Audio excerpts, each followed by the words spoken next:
First, there were the gods. Then, there were men.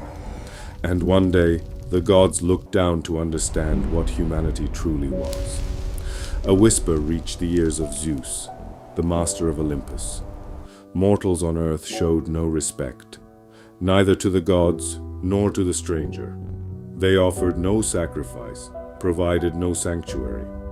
They lived only for their own ambitions, within their own darkness. Zeus did not want to believe it, for Zeus was a god who demanded proof, not just observation. He shed his garments. He left behind his gold, his power, and his lightning bolts. He took the form of an ordinary traveler and descended to the earth. What he saw horrified him.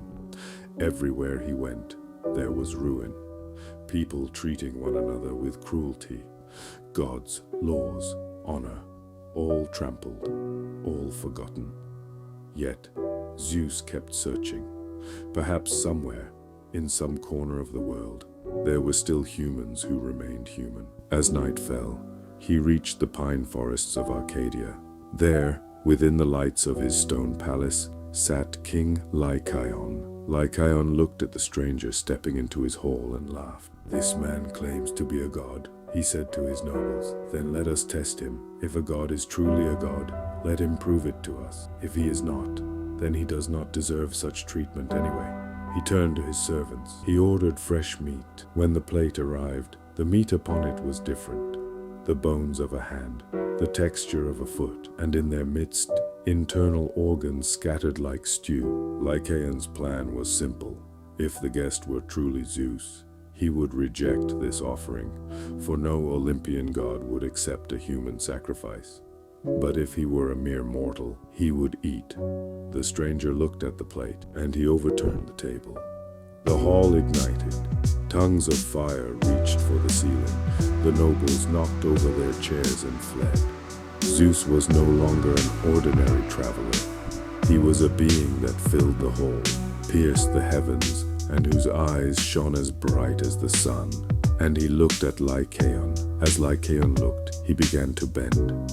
His spine curled, his legs drew closer to the ground, and his hands turned into claws. He tried to scream. The only sound that escaped his throat was a long, sharp howl. He ran into the forest, into the darkness. And as he ran, he was no longer in terror. The scent of grass filled his nostrils. The cold earth pressed against his paws, and the distant sheepfold drew him in.